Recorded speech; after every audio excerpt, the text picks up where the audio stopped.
कि बांग्लादेश के साथ ज्यादती हो रही है, बांग्लादेश को हर सूरत में वर्ल्ड कप में उनको खिलाना चाहिए। ক্রিকেট মানচিত্রে ভারত ও আইসিসির তথাকথিত আধিপত্যবাদের বিরুদ্ধে এক নজিরবিহীন প্রতিবাদ গড়ে তুলেছে পাকিস্তান।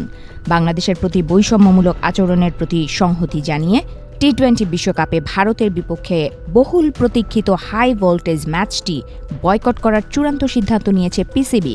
পাকিস্তানের এই অনড় অবস্থান ক্রিকেট ইতিহাসের সবচেয়ে লাভজনক ম্যাচটিকে বাতিলের খাতায় ফেলে দিয়েছে, আর বিষয়টি আইসিসি ও ব্রডকাস্টারদের জন্য এক বিশাল আর্থিক মরণ ফাঁদ হয়ে দাঁড়িয়েছে।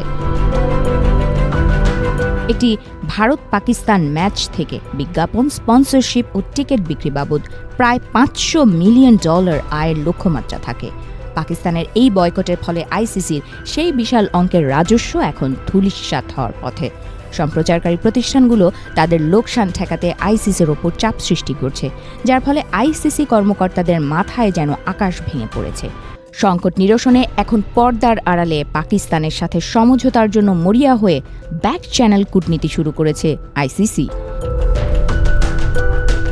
এনডিটিভির প্রতিবেদন অনুযায়ী আইসিসি তাদের ডেপুটি চেয়ারম্যান ইমরান খাজাকে পাকিস্তান ক্রিকেট বোর্ড পিসিবির সাথে পর্দার আড়ালে আলোচনা করার দায়িত্ব দিয়েছে।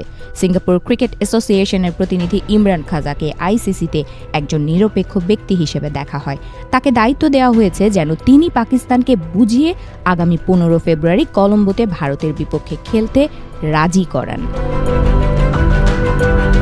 বাংলাদেশ ক্রিকেট দলকে বিশ্বকাপ থেকে বাদ দেওয়ার প্রতিবাদে ভারতের বিপক্ষে ম্যাচ বয়কটের ঘোষণা দেয় পাকিস্তান। আইসিসি বাংলাদেশের ভেন্যু পরিবর্তনের অনুরোধ প্রত্যাখ্যান করে তাদের পরিবর্তে স্কটল্যান্ডকে সুযোগ দেয়ায় একে পক্ষপাতমূলক সিদ্ধান্ত হিসেবে দেখছে দেশটি। বাজার বিশ্লেষকদের মতে একটি মাত্র ভারত পাকিস্তান টি-20 ম্যাচের বাণিজ্যিক মূল্য প্রায় $500 বিলিয়ন। আইসিসির বর্তমান সম্প্রচার চক্রের $3 বিলিয়ন একটি বড় অংশই আসে এই দ্বৈরথকে কেন্দ্র করে। ব্রডকাস্টাররা শুধুমাত্র এই ম্যাচের 10 সেকেন্ডের বিজ্ঞাপন স্লট 25 থেকে 40 লাখ টাকায় বিক্রি করে। পাকিস্তান মাঠে না নামলে সম্প্রচারকারী প্রতিষ্ঠানগুলো প্রায় 300 কোটি টাকার বিজ্ঞাপন রাজস্ব হারাবে।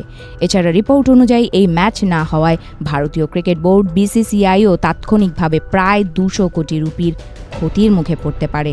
তাই ব্রডকাস্টার ও বিসিসিআইয়ের চাপের মুখে পাকিস্তানকে রাজি করাতে উঠে পড়ে লেগেছে আইসিসি। বিশ্লেষকদের মতে আইসিসি তাদের আয়ের জন্য অতিরিক্ত মাত্রায় ভারত পাকিস্তান ম্যাচের ওপর নির্ভরশীল। এই বয়কট প্রমাণ করে দিয়েছে যে পাকিস্তান যদি এই একটি ম্যাচ না খেলে তবে পুরো আইসিসির অর্থনৈতিক কাঠামো তাসের ঘরের মতো ভেঙে পড়তে পারে। আইসিসি এখন তাদের নিজের তৈরি বাণিজ্যিক ফাঁদে নিজেরাই আটকা পড়েছে বলেও মন্তব্য করছেন বিশেষজ্ঞরা।